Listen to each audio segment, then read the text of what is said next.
ይልቅ ንገራት አንተም እንደማትወዳት ጅማሬዋ ደስ ቢያሰኝም ፍጻሜዋ እንደማያምር ንገራት። አንተ ልዩ ዋጋ ነህ ያለ ከኤመራልድ በላይ ከእንቁ በላይ። እኔ አልሰማው አንበሳ ራሱን ሲያጠፋ ላየው እባብ ራሱን ሲነድፍ አልሰማንም። በዘላለም ፍቅር ወድጄሃለሁ ሲልህ ማስማው በሞቴ ስሙኝ። መከራ ስትቀበሉ ወጣቶች ዛሬም ወደፊትም በሕይወታችሁ ሁሉ መከራ ከገጠማችሁ አንድ ማለፊያ መንገድ ልንገራችሁ።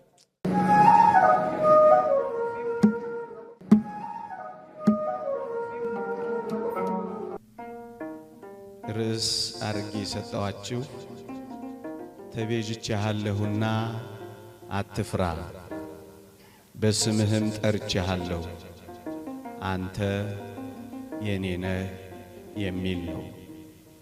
ትንቢተ ኢሳይያስ ምዕራፍ 43 ቁጥር 1። ብዙ ጊዜ ወጣቶች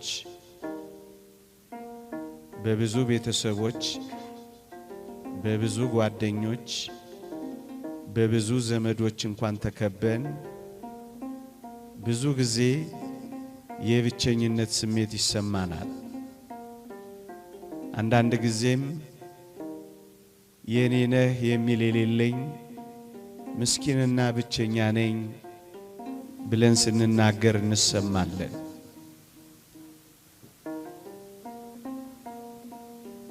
ወላጆቼ፣ ዘመዶቼ፣ ቤተሰቦቼ የኔን ዓለም አያውቁትም። የኔን ዓለም ስለማያውቁት ብቸኛ እንደሆንኩ ይሰማኛል። አካባቢ ያሉ ታላላቆቼ ሁሉ የኔን ዓለም ይጸየፉታል። እኔ የምኖረውን ስለማይረዱኝ ብቸኛ እንደሆንኩ ይሰማኛል። ዓለሜን አያውቁትም ብለን ብዙ ጊዜ ወጣቶች የኔ ነህ የሚል እንዳጣን ስለሚሰማን በድብታና በመቆዘም እንኖራለን። ይህን የእግዚአብሔርን ቃል ላሰማችሁ ፈልጌ ነው። በስምህ ጠርቼሃለሁ አንተ የኔ ነህ የሚል አምላክ አለን። ወጣቶች ልክ ነው። ምናልባት ወላጆቻችን፣ ምናልባት ቤተሰቦቻችን፣ ምናልባት ዘመዶቻችን ወደ እኔና ወደ እናንተ ዓለም አልገቡ ይሆናል። የኔና የእናንተን ዓለም አያውቁትም ይሆናል። ከኔና ከእናንተ ዓለም ርቀው ሊሆን ይችላል። ግን አንድ እውነት ልንገራችሁ፣ የተወደደ መድኃኒታችን ኢየሱስ ክርስቶስ ዓለማችሁን ያውቀዋል። ወደ እኔና ወደ እናንተ ዓለም ወርዷል። ከኔና ከእናንተ ዓለም ጋር ተዋውቋል። ወደዚህ ወደ ተዋረደው ስጋችን እንኳን ሳይቀር ገብቷል። የኔና የእናንተን ሰውነት እንኳን ወስዷል። ዓለማችንን አምላክ አለን። በረታችንን እንኳን ሳይቀር ቀምሶታል። ከኔና ከናንተ መካከል በሽታና በክርፋት ውስጥ የተወለደ ማን አለ? የኔና የናንተን የመጨረሻው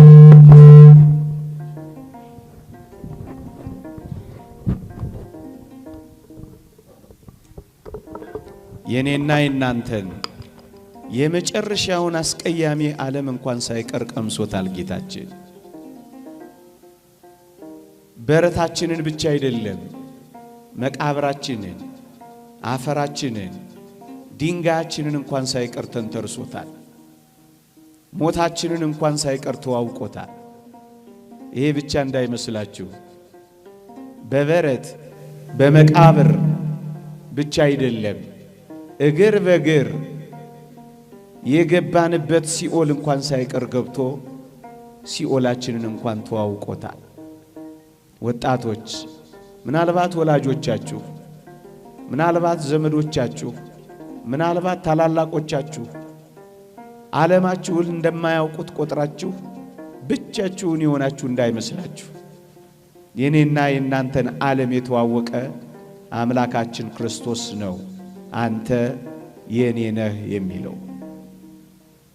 ብዙ ጊዜ ወጣቶች የብቸኝነት ስሜት እንዲሰማን ከሚያረገን ነጥብ አንዱ ስሜቴን የሚረዳኝ ፈቃዴንና ዝንባሌን የሚያውቅልኝ ድካሜን እንኳን ቦታ የሚሰጥልኝ የሌለኝ በጣም ምስኪንና ብቸኛ ነኝ ብለን ነው ብዙ ወጣቶች የብቸኝነት ስሜት የሚሰማን። ግን አንድ እውነት እንንገራችሁ ወጣቶች፣ ስሜታችንን፣ ድካማችንን፣ ፈተናችንን ብቻ አይደለም የኔና የእናንተን ዓለም በመተዋወቁ ምክንያት ከኔና ከእናንተ በላይ የተፈተነ አምላካችን ነው አንተ የኔ ነህ የሚለው። የእግዚአብሔር ቃል እንዲህ ይላል፣ ከኃጢአት በቀር በነገር ሁሉ እንደኛ ስለተፈተነ ሊራራልን የሚችል አምላክ አለ ይላል። ወጣቶች ሆይ እናንተ ከተፈተናችሁት በላይ ተፈትኗል። እናንተ ተትታችሁ ከሆነ እናንተ ከተተዋችሁት በላይ ተትቷል። እናንተ ብቻችሁን ቀርታችሁ ከሆነ ብቻችሁን ከቀራችሁት ከናንተ በላይ ብቻውን ቀርቷል። ተፈትናችሁ እንኳን ከሆነ ከኔና ከናንተ በላይ ተፈትኗል። ደክማችሁ እንኳን ከሆነ ከኔና ከናንተ በላይ ደክሟል። ለዚህ ነው ከኃጢአት በቀር በነገር ሁሉ እንደኛ ስለተፈተነ ሊራራልን የሚችል አምላክ አለ የሚለው። ብንደክም ይራራልናል፣ ድካምን አውቋላ። ብንፈተን ያዝንልናል፣ ተፈትኗላ። ብንተው ይመጣልናል፣ ተትቷላ። ብንገፋ ይሰበስበናል፣ ተገፍቷላ። ይራራልናል የሚለው ቃል ምንኛ እውነትና የሚያጽናና ነው ወጣቶች። ከኃጢአት በቀር በነገር ሁሉ እንዳንተ እንዳንቺ የተፈተነ ስለሆነ ይራራልናል ወገኖች። ይሄ ብቻ አይደለም። በተለይ ወጣቶች በወጣትነታችን መደነቅ፣ በወጣትነታችን ትኩረት መሳብ፣ በወጣትነታችን ሊጨበጨብልን ልንሞገስ እንፈልግ ይሆናል። ማንም እኮ ትኩረት የሚሰጠኝ የለም። ማንም እኮ ክህሎቶቼን፣ ጸጋዎቼን፣ ተሰጦቼን የሚያደንቅልኝ እኮ የለም። ማንም ዞር ብሎ እንኳን የሚያየኝ የሌለ ምስኪን ነኝ ብለን እናስባለን። ወገኖቼ አንድ ሌላ እጅግ የሚያጽናና ተስፋ ልንገራችሁ። ተሰጦታችንን፣ ጸጋችንን፣ ፍጥረታችንን እንደ እግዚአብሔር ያከበረ እንደ እግዚአብሔር ከፍ ከፍ ያደረገ ማን አለ? እስኪ ላስታውሳችሁ። እግዚአብሔር በእጁ የፈጠረው እኔን፣ አንተን፣ አንቺን እንጂ መላእክትን ይመስላችኋልን? ለእንስሳት በአፉ ውስጥ ትንፋስ እፍ ብሏልን? ከሰማያት የወረደው መስቀል ላይ የተሰቀለው ለኔና ለእናንተ ነው እንጂ ለእጽዋት ነውን? የተወደዳችሁ ክርስቲያን ወጣቶች ሆይ አስቡት። ግሩምና ድንቅ ሆኖ የተፈጠረ እንደኔና እንደናንተ ማን አለ? ምናልባት አላስተዋልነው ይሆናል እንጂ እኔና እናንተ ስንፈጠር መላእክት አሸብሽበዋል። እኔና እናንተ መዳናችን ሲጀመር የሰማይ መላእክት አጠገባችን ሆነው ዘምረዋል። እኔና እናንተ ከበደል ስንመለስ የሰማይ ጉባኤ ማህሌት ትቆማለች፣ ትዘምራለች። እኔና እናንተ ልዩ ፍጥረቶች ነን። እግዚአብሔርን ከዙፋኑ የሳበው ከሰው በቀር ማን አለ እንዴ? ዓለም ሲያራክሰን ለምንድን ነው ራሳችንን የምናራክሰው? ዓለም ካላጨበጨበልን ዓለም ተደፋብን ማለት ነው። የጥቂት ሰዎችን ትኩረት አለመሳብ ያን ያህል ድብታም ያመጣ ነው። ያን ያህል ድብርት የሚፈጥር ነው። በምድር ላይ ያን ያህል እንዳልኖርን የሚያስቆጥር ነው። ወጣቶች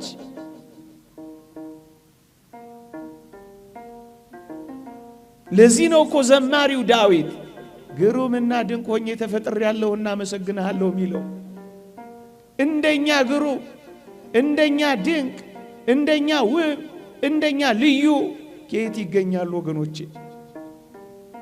ብቻሽን ውብ ነሽ፣ ብቻህን ግሩም ነህ።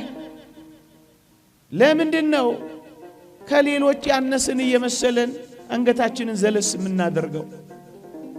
በዓለም ላይ አጨብጫቢ የሚያጨበጭብ ስላጣን ኩርምት ጭርምት ብለን የምንኖረው።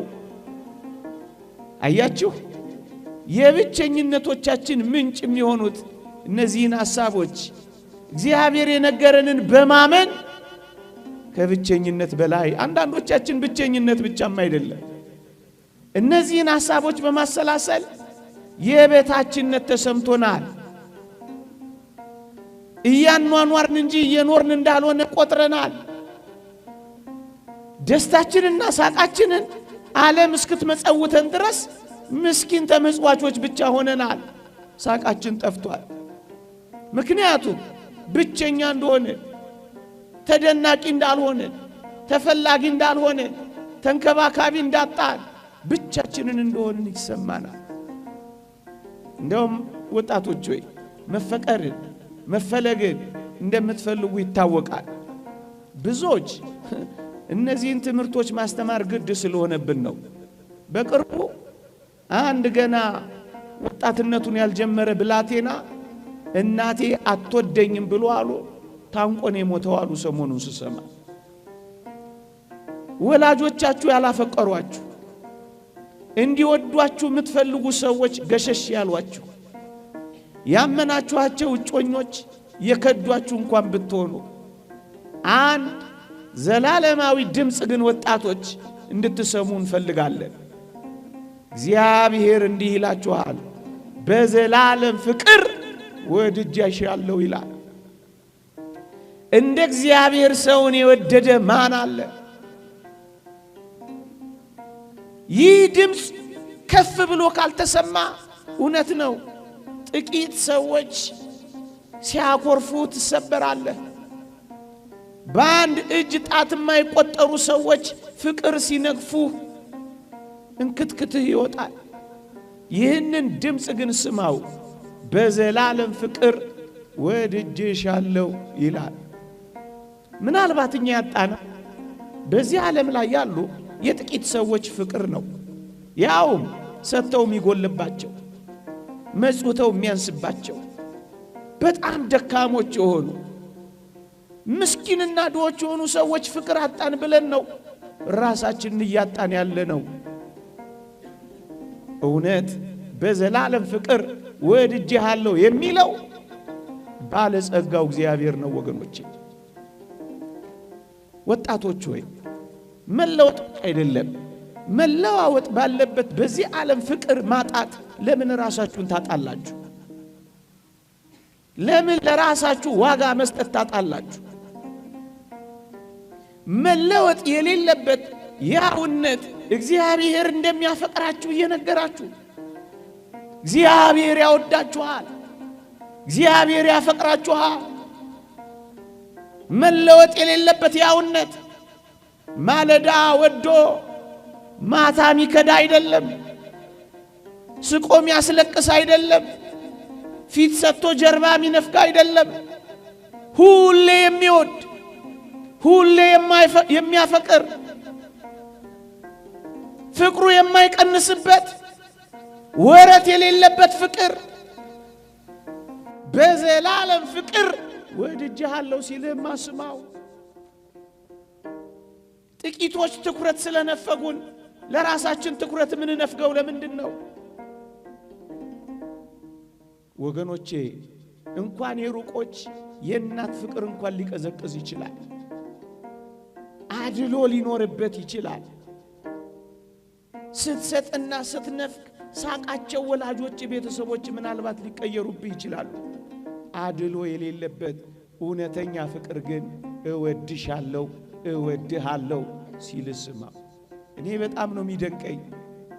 በመንኮራኩር የተፈጩትን እኩል ከኛ ጋር ሲያፈቅር አይገርምም? ደማቸውን ያፈሰሱትን ላባችን ከምናፈሰው ጋር እኩል ሲያፈቅር አይገርምም?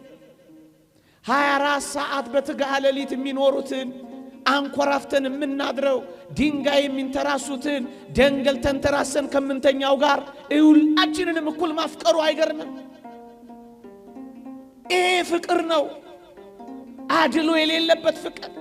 አንተንም ይወድህ አንቺንም ያፈቅርሽ። ለምንድን ነው የዚህን የምድር ፍቅር አጣን ብላችሁ ራሳችሁን የምታጡት? ለምንድን ነው ሰማይ ከምድር የተደባለቀባችሁ እስኪመስላችሁ ድረስ በዝምታ በመሰበር የምትኖሩት? ወገኖቼ እንኳን የኔና የናንተ 1 2 3 ሰው በደል ቀርቶ የዓለሙ ሁሉ በደል ፍቅሩን እንዳለወጠበት አላያችሁ? ሀባህሎት ብዝት ኃጢአት በየትበዝ ጸጋ እግዚአብሔር። ኃጢአት በበዛችበት የእግዚአብሔር ጸጋ እንደበዛች አልሰማችሁ? የሚወድና የሚያፈቅር አምላክ እንዳላችሁ ድምፁን አትሰሙትም? እኛን በማፍቀር የሚኖር አምላክ እያለ ለምን ራሳችንን በመጥላት እንኖራለን? ስለኛ የተሰቀለ አምላክ እያለ እኛ ገመድ ላይ መንጠልጠል ይገባናል? የተወደዳችሁ ክርስቲያኖች የሞተልን አምላክ እያለ እኛ ራሳችንን መግደል ይገባል? መራራ ሐሞት የተጎነጨ ጌታ እያለ መርዝ መጠጣት ይገባል? እውነት እንነጋገር ከተባለ ዲያብሎስን ከሚያህል አውሬና ሽፍታ ካዳነን በኋላ እናንተም ሽፍታ ትጠሉ የለ? እናንተም አጋሽ ትጠሉ የለ? ሱሰኛ በመሆን ተስፋ በመቁረጥ ወይንም ደግሞ በራሳችሁ ላይ አንዳች ነገር በማድረግ የተወደዳችሁ ኦርቶዶክሳውያን በራሳችሁ ላይ ሽፍታ እንዳትሆኑ። ሽፍታ ከቀላችሁ የራሳችሁ ሽፍታ መሆንን ጥሉ። እንዴ አውሬ ትጠሉ የለ እንዴ? አውሬ ትሸሹ የለ እንዴ? ታዲያስ ለራሳችሁ እንዴት አውሬ ትሆናላችሁ? በመጠጥ ሱስ ጉበታችሁን የምታፈርሱ፣ በሐሺሽ የምትደነዝዙ፣ በገመድ የምትታነቁ፣ በመርዝ አንጀታችሁን የምትበጥሱ ለምን ትሆናላችሁ? ሰው በራሱ ላይ አውሬ ይሆናል። እኔ አልሰማው አንበሳ ራሱን ሲያጠፋ አላየው። እባብ ራሱን ሲነድፍ አልሰማንም። ራሱን የሚነድፍ አውሬ ሰው እንዴት ይሆናል? ፍቅር ሳያጣ እንክብካቤ ሳያጣ እንደ እግዚአብሔር ሰውን ያከበረ የለም። እንደ ሰውም ዛሬ እግዚአብሔርን የናቀ የለም። እውነት እንነጋገር ከተባለ በዘላለም ፍቅር የሚወድ አምላክ እያለ ሰው እንዴት ራሱን ይጠላል? ሰው እንዴት ራሱን ዋጋ ያሳጣል? ዓለም ዋጋ ካሳጣችሁ እውነት ነው ብለን እንዳታስቡ። የዓለም መመዘኛ ሌላ ነው። እነዚህን ሁሉ ነገሮች የበታችነት፣ የብቸኝነት፣ አፍቃሪ ማጣት፣ ተንከባካቢና ትኩረት የመነፈግም ነገር እየተሰማን ወጣቶች ሆይ ብዙዎቻችን ዋጋ ቢስ ነን ወደ ማለት እየተንደረደርን ነው። እኔማ ዋጋ ቢስ ነኝ፣ ምን ዋጋ አለኝ? ብዙዎቻችን እንዲህ አይነት ድምፅ ማሰማት ጀምረናል። የምር እንነጋገር ከተባለ ዋጋችንንማ እንወቀው። ዋጋ ተለጥፎበት ዋጋውን የማያውቅ እንደ ሰው ማን አለ? እንደ ቡቲክ ዋጋ ተለጥፎብሃል አንተ። እንዴ ተነቅሰዋል እኮ ዋጋህን። አንገትሽ ላይ አንጠልጥለሽዋል እኮ ዋጋሽን። ልብስሽ ላይ ተጠልፈሽዋል እኮ ዋጋሽን። የኔና የናንተ ዋጋ አንድ አስደናቂ ዋጋ አለ። እሱስ ቀራንዮ ነው። የአምላካችን ደም ነው። እንዴ ዋጋ ቢስ ነኝ ማለት አሳፍርም አያሳዝንም? ለራሳችሁ አይደላችሁም፣ በዋጋ ተገዝታችኋል የሚለውን ድምፅ አልሰማችሁም? የደም ዋጋ ወጥቶብሃል። ዋጋ ቢስ ነኝማ አትበል። ዋጋህን ወቅ። የምር እንነጋገር ከተባለ ዓለም ሁሉ ቢሸጥ ያንተን አንዱን ዋጋ ያወጣ። እንኳን የቢል ጌትስ ሀብት ፎርብስ መጽሔት ላይ ያሉት የሁሉም ሀብት ቢደመር አንድ የኔን ዋጋ ያወጣ። ዓለም ሁሉ ቢሸጥ፣ ዓለም ሁሉ በጨረታ ቢቸበቸብ ደም የተከፈለብህን ያንተን ዋጋ ዓለም የለው። ለምንድነው ዋጋ ቢስ የምታደርገው? ለምንድነው ዋጋ እንደሌለ ውስጥ የሚሰማ? ዋጋህንማ ወቀው። ዋጋህ ቀራንዮ ነው። ይልቅ የተከፈለልህን ዋጋ የወጣብህን ውድ አታርክሰው። አንተ ልዩ ዋጋ ነህ ያለ ከኤመራልድ በላይ፣ ከእንቁ በላይ፣ ከብርና ከወርቅ በላይ ውድ ነህ አንተ። ውድነትን አታርክሰው። መጠጥ ቤት አትጣለው። ከቆርጊ ጋር አትጥረገው። ጫት ቤት አታልከስክሰው። መሸታ ቤት አትጣለው። አንተ ውድ ነህ፣ ውድ ነህ።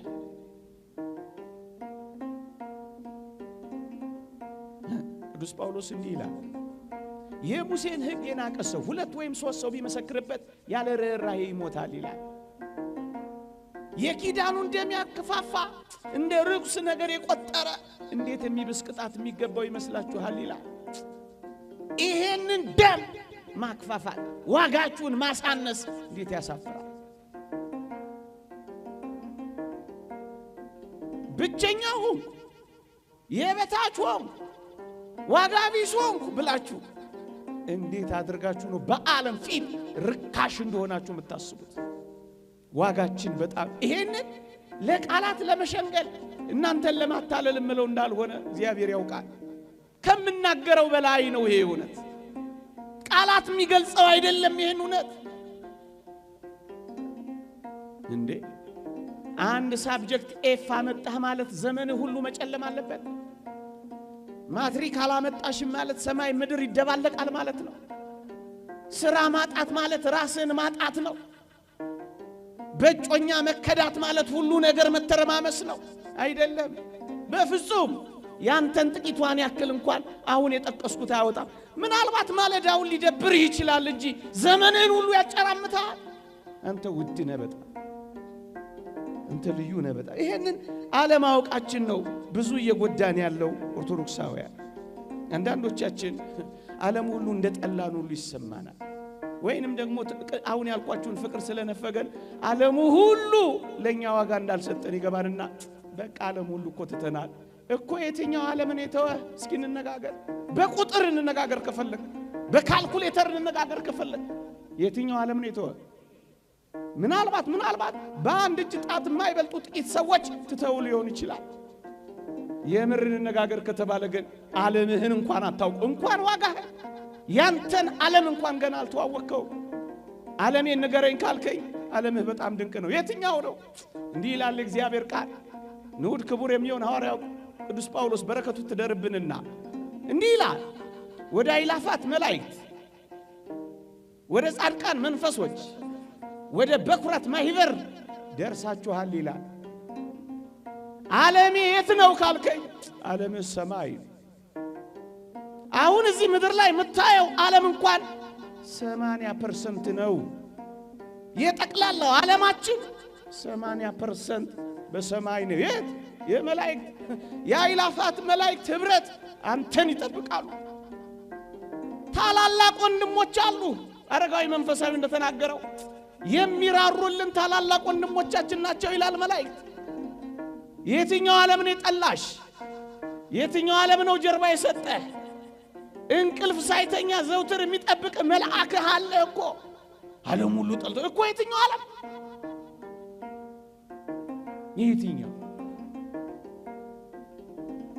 የትኛው ዓለም ነው የጠላ? በገነት ያሉ ነፍሳት በብሔረ ሕያዋን በብሔረ ብፁዓን ከገጸ መሬት ተለይተው የሚኖሩ ግሁሳ የኔና የናንተ ዓለም ልዩና ብዙ ነው ወገኖች። ቁጥር የማይቆጥራቸው ናቸው። እኛ የከፋን እዚህ ዓለም ላይ ባሉ ጥቂት ሰዎች እኮ ነው የከፋን። ዓለም ሁሉ የጠላን የመሰለ ቅዱስ አትናቴዎስን ምን አሉት መሰላችሁ? አትናቴዎስ ሆይ ዓለም እኮ አይወድህም አሉት አሉ። ብቻውን የነበረ በረከቱ ትደርብንና አትናቴዎስ ንገሯት ለዓለም እኔም አልወዳትም አላሉ።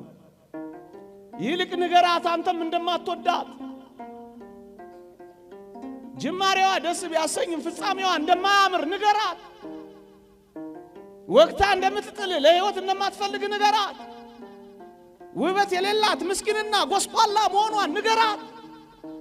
ማሌ ሶሎም ላይ እንዳለችው እንደዛች ሙሽሪት ፀሐይ መልኬን አክስሎታልና አትዩኝ እንደምትለው አላይሽም አታምሪም አትላት። ለምንድነው የምትልመጠመጥባት? ለምንድነው እግሯ ስር ወድቀህ የምትለምናት? አንተ ከዛ በላይ ሌላ ዓለም አለ። እንደውም ልንገር ንዑድ ክቡር የሚሆን ሐዋርያ ጳውሎስ ዳግመኛ እንዲህ አለ፣ ክርስቶስ በእናንተ ውስጥ እስኪሳል ድረስ ምጥ ይዞኛል አለ። ምጥ የሚያዝ ታላቅ ወንድም አለ። ይህን ታውቃለህ? ሐሳቡን አንተ ይህን ዓለም ተዋወቁት ወጣቶች። ምጥ የሚያዝ ክርስቶስ በልብ እስኪሳል ድረስ ምጥ የሚያዝ የሚጨነቅ የሚማልድ ወንድም አለ። ዓለም ሁሉ ይተዋሃ እንኳን ተወህ እንደው ዓለም እኮ አይወድህም እኮ። ዓለም እኮ የትኛው ዓለም ነው የሚመዝንላችሁ? ድል የነሳ የሰማዕታት ዓለም አይሻልህም? እሱ ስላንተ ያስባል፣ እሱ ስላንተ ይጨነቃል፣ ስትመለስ ይዘምራል። ዓለምህማ ልዩ ነው። ታዲያስ ዋጋ ቢስ አታድርገው። ሰውዬ ምንድን ነው የሚለው? የዚህ ዘመን መከራችንን አያውቀው። ምን እያልክ ነው የምታወራው ልትሉ ትችላላችሁ። ምናልባት ከአንዳንዶቻችሁም ፈቀቅ ያለ መከራና ፈተና ሊገጥመኝ የሚችል ይሆናል። የትኛውም መከራና የትኛውም ፈተና ይግጠምህ። ሁለት ቁም ነገሮችን ነግሬ ላብቃ። በሞቴ ስሙኝ። መከራ ስትቀበሉ ወጣቶች፣ ዛሬም ወደፊትም በሕይወታችሁ ሁሉ መከራ ከገጠማችሁ አንድ ማለፊያ መንገድ ልንገራችሁ። መከራችሁን ከክርስቶስ ጋር አሳልፉት። መከራችሁን ከክርስቶስ ጋር አብራችሁ ተቀበሉት ነው ምላችሁ። እንዴት? ንዑድ ክቡር የሚሆን ሐዋርያ ጳውሎስ እንዲህ ይላል፣ ከክርስቶስ ጋር ተሰቅያለሁ። እኔ አሁን ሕያው ሆኜ አልኖርም፣ ክርስቶስ ግን በእኔ ይኖራል። አሁንም በሥጋ የምኖርበት ኑሮ በወደደኝና ስለኔ ራሱን በሰጠው በእግዚአብሔር ልጅ ላይ ባለ እምነት የምኖረው ነው ይላል። ከክርስቶስ ጋር ተሰቅያለሁ። ብቻዬን ምን አደርጋለሁ አትለው። አብረን መከራ ብንቀበል አብረን ደግሞ እንከብራለን፣ አብረን ደግሞ እንወርሳለን ይላል። አብረሽ አብረን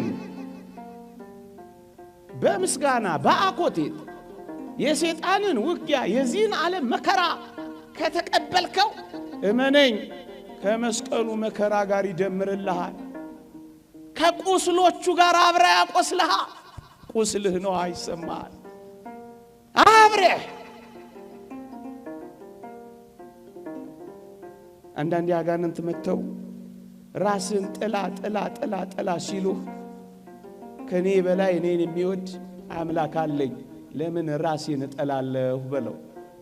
አንዳንዴ አጋንንት በጆሮ እየመጡ ሙት ቢሉ እንኳን ከክርስቶስ ጋር ሕያው ሆናለሁ በለው። አንዳንዴ ጨካኞች ናቸው፣ ይመጡና ተሰቀል ሊሉ ይችላሉ። ብቻዬን ተሰቅዬ ምን አደርጋለሁ አትላቸው። ራስን አጥፋ ሲሉ ለምን እኔ ከክርስቶስ ጋር እኖራለሁ ብለ አፋቸውን አታዘጋቸው። የትኛው መከራ ውስጥ እንኖር ከክርስቶስ ጋር እናሳልፈው። ይሄ ማለፊያችን ነው። ይሄ የክብር በራችን ነው። ወጣቶች ፈተናችንንስ አልተረዳኸው? ኧረ በደንብ ነው የምንረዳው። ኧረ በደንብ ነው ማውቀው። ለዛም ነው እኮ የምንጮኸው ፈተናችንን ስለምንተዋወቅ። ግን ወጣቶች ሆይ ክርስቲያን ሆናችሁ እንደ እግዚአብሔር ፈቃድ ኖራችሁ በጽኑ ፈተና ውስጥ ካላችሁ ማክሲመስ የተባለ ሊቅ ለምን ፈተና እንደመጣባችሁ ይነግራችኋል። እንዲህ ይላል። ምን ይላል? ፈተና በአንዳንዶች ዘንድ ከቀደመ ኃጢአታቸው ሊያነጻቸው ይመጣል ይላል። ክርስቲያን ሆነሽ የምር ፈተና ከተቀበልሽ ኃጢአትሽን ሊያነጻልሽ መጣልሽ። እሰይ በይዋ። ለአንዳንዶችስ ክርስቲያን ሆነ እንደ እግዚአብሔር ፈቃድ እየኖረ ዘውትር በፈተና ከተጎነተልን ምን ይላል መሰላችሁ ማክሲመስ? በሌሎች ዘንድ ደግሞ አሁን ያላቸውን ፍጽምና የበለጠ ሊያጠናክር ይመጣል ይላል። አይገልህም፣ ሕያው ያረጋል ፈተና። አይሰብርህም፣ ያጠነክርሻል ፈተና። አያደበዝዝህም፣ የበለጠ ውብ ያረጋል ፈተና። ባንዳንዶች ዘንድ የቀደመ ፍጽምናቸውን የበለጠ ሊያጠነክርላቸው ይመጣል ይላል። በሌሎች ዘንድስ በሌሎች ዘንድ ደግሞ ይላል ሊመጣ ላለው ነገር እንዲዘጋጁ ይመጣል ይላል። ለሚመጣው መከራ እየሰራን መሆኑን ምን ታውቃላችሁ? ነገ በክፋት ይብሳል። ዛሬ ከተንገዳገድን ነገ እንወድቃለን። እግዚአብሔር ለነገ ሲያጠነክረን አሁን በፈተናዎች በወጀቦችና በአውሎ ንፋሶች መካከል ሊያሳልፈን ይችላል። ፈተና እንደዚህ ይመጣባል። ክርስቲያን ከሆንክ ኃጢአትህን ሊያነጻልህ የበለጠ ውብ አድርጎ ሊያሳምርህ ለሚመጣው የመከራ ዘመን ሊያዘጋጅህ ነው። በቃ ወቀው ወጣቱ እስኪ ጠይቃችሁ፣ ሌባ ባዶ ቤትን ይበረብራል? ምን በወጣው? ሌባ የሚበረብረው ሀብት የሞላውን ቤት ነው አይደለም። ጉድጓድ ምሶ ግንብ ደርምሶ የሚበረብረው የባለጸጎችን ቤት ነው። የድሆችን እንኳን ዞር ብሎ አይ። አጋንንት የፈተና ውጊያ ከከፈቱብህ ወይም ካስጨነቁሽ አንድ ነገር ትዝ ይበልሽ፣ አንቺ የሃይማኖት ባለጸጋ ነሽ። አንተ ብዙ ነገር አለህ ማለት ነው። አጋንንት ትኩረት አድርጎ በፈተና ከተጫወተብህ ባዶ አይደለም፣ ሃይማኖት አለ፣ ምግባር አለሽ፣ በትሩፋት አጌጥ። ስለዚህ ዝም ሊልሽ ትወጃለሽ። ሌባ ባዶ ቤትን እንደማይታገል ዲያብሎስም ባዶ ቤትን ሲታገል አይተን አናውቅም። ለምንድን ነው የምፈተነው ካልክ ባዶ ስላልሆንክ ነዋ። ክርስቶስ ስለተዋህደህ ነዋ። ደም ተቃብተዋል እና እያጨበጨበልህ ልታልፍ ትፈልጋለህ። ማን ያለ ፈተና እንዳለፈው አንተ ያለ ፈተና ልታልፍ ነው። ክርስቲያን ከሆንክ በዚህ ውስጥ ማለፍ ግዴታ ነው። ሶስተኛ የተማሪዎች እውነት የሚገለጠው ፈተና ላይ ሲቀመጡ አይደለም። የኔና ያንተ እምነትስ ያለ ፈተና እንዲገለጥ ትፈልጋለህ? ታምልከው አታምልከው? የብስ የብሱን ወይስ ባህር ባህሩን ከክርስቶስ ጋር ትሻገር የሚታወቀው ደግ ጊዜ ብቻ ሳይሆን በክፉ ጊዜም አምላኪ መሆን የሚገለጠው በፈተናዎች መካከል ስታልፍ እኮ ነው። ብርቅና ድንቀት አድርገው። ይልቅስ በእነዚህ ፈተናዎች በእነዚህ መከራዎች መካከል መሰበር፣ ተስፋ መቁረጥ ሳይሆን የእውነት ወደ እግዚአብሔር እየቀረብን እንደሆነ እንረዳ። ማጠቃለያ ወንድሞቼ እህቶቼ፣ በተለይ እንዲህ ባሉ ደስ በማያሰኙ ዘመናትና ወራት ተስፋ በመቁረጥ ወይም ደስ ባለ ማሰኘት ወይም ብዙ ነገር እንዳጣን ሰው በመቁጠር ሱሰኛ በመሆን መጠጥ በመጠጣት አጓጉል ነገር ውስጥ በመግባት ፈቀቅ ብሎም ራስን በማጥፋት እንዳትጠመዱ አደራችሁ። እንዲህ ወዳለው ሐሳብ ልትንደረደሩ ስታስቡ እነዚህን ቃላት አስቧቸው። እነዚህን ሐሳቦች ገልጬ ያበቃል። በእግዚአብሔር ፍቅር ላይ መተማመን አትጡ። ቅድም እንዳልኳችሁ ሁሉ ጊዜ እግዚአብሔር አፍቃሪ አምላካችሁ እንደሆነ አስቡ። ለኔና ለእናንተ ያለው ትኩረትና ጥበቃ ዘውትር እንደማይለይ አስቡ። የትኛውን ፈተና የትኛው መከራ እሱ የፈቀደው ለበጎና ለመልካም እንደሆነ እንዳትረሱ።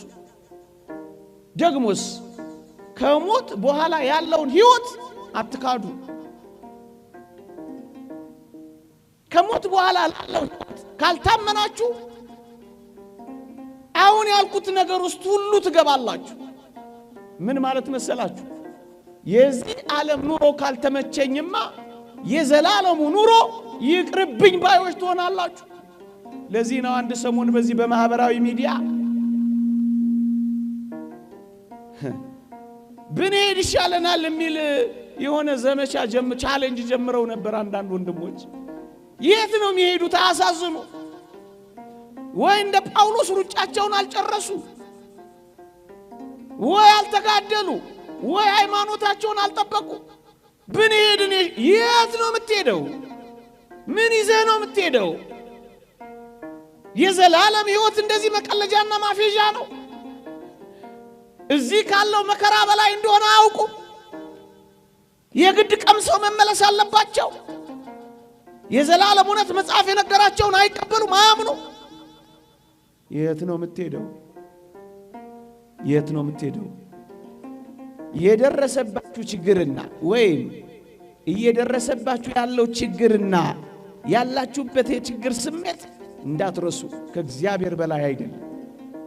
እደግመዋለሁ፣ ከእግዚአብሔር በላይ የሆነ ምንም ችግር በዚህ ዓለም ላይ የለም።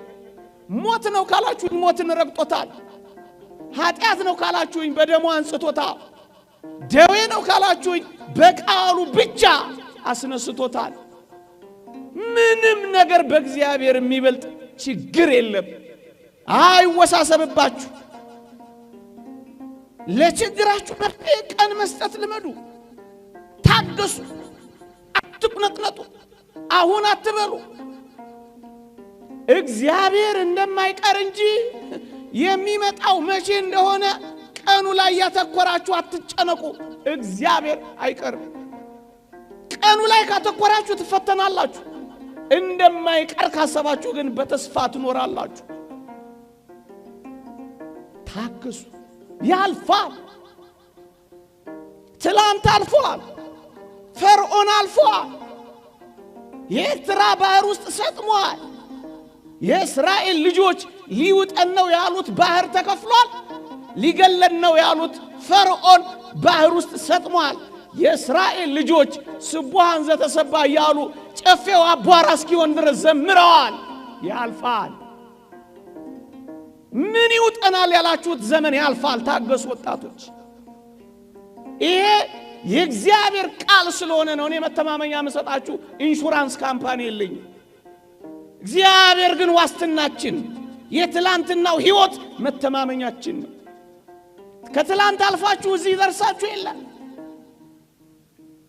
የትላንት ትዝታችሁን እግዚአብሔር ያደረገላችሁን መርሳት ይገባችኋል ወጣቶች።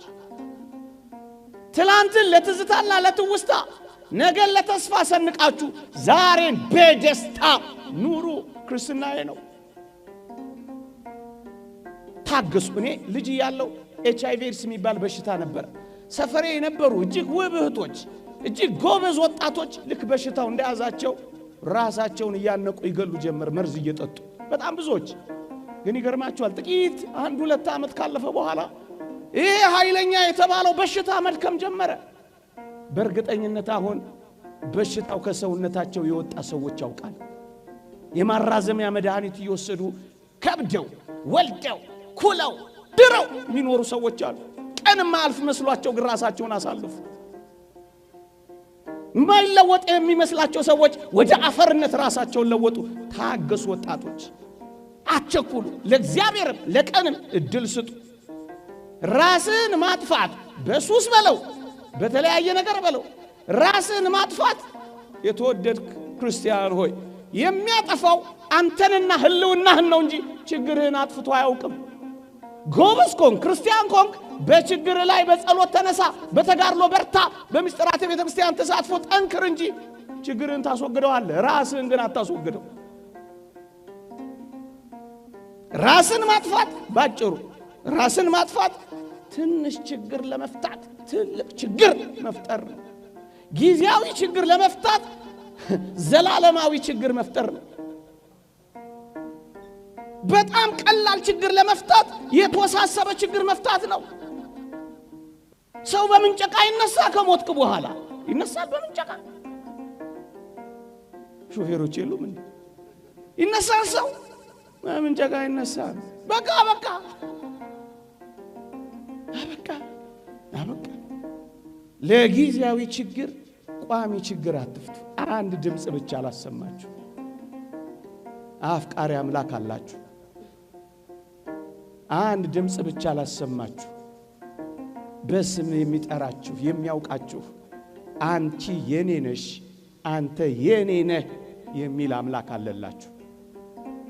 እምነት፣ ተስፋ፣ ፍቅር ያጣ ሰው ራሱን ማጣቱ አይቀሬ ነው ወገኖቼ። በእግዚአብሔር ላይ የሚኖራችሁን እምነት ከተዋችሁ፣ ፍቅሩን ማሰብ ካቃታችሁ፣ የነገ ተስፋው ላይ ዳተኞችና ቸልተኞች ከሆናችሁ እነዚህ ባልኳቸው ሕይወቶች ውስጥ ማለፋችሁ አይቀርም። ስለዚህ እምነትን፣ ተስፋን፣ ፍቅርን ከያዛችሁ ትለመልማላችሁ። አለበለዚያ ግን ምስኪን ትሆናላችሁ። ቤተ ክርስቲያንም እንዲህ አድርጋችሁ ራሳችሁን ካጠፋችሁ ዘመር አትሸኛችሁ፣ አትጸልይላችሁ፣ ዳዊት አትደግምላችሁ፣ ከበሮ አትመታላችሁ፣ ማህሌት አትቆምላችሁ። ምክንያቱም የላችሁማ፣ ንስሐ እንዳትገቡ የላችሁማ። ሌላ ኃጢአት ሁሉ ብትሰሩ ንስሐ ትገባላችሁ። ራሳችሁን ካጠፋችሁ ግን መቼ ንስሐ ትገባላችሁ? ወጣቶች ሆይ በዚህ ዓለም እየሆነ ባለው ነገር በምንም ነገር ተስፋ አትቁረጡ። በስም የሚያውቃችሁ አምላካችሁ ክርስቶስ አለላችሁ። አንተ የኔ ነህ። ይቆየን። የእግዚአብሔር ቸርነት፣ የእመቤታችን አማላጅነት፣ የቅዱሳን በረከት ረድኤት አይለየን። በሃይማኖት በምግባር ያጽናን። አሜን።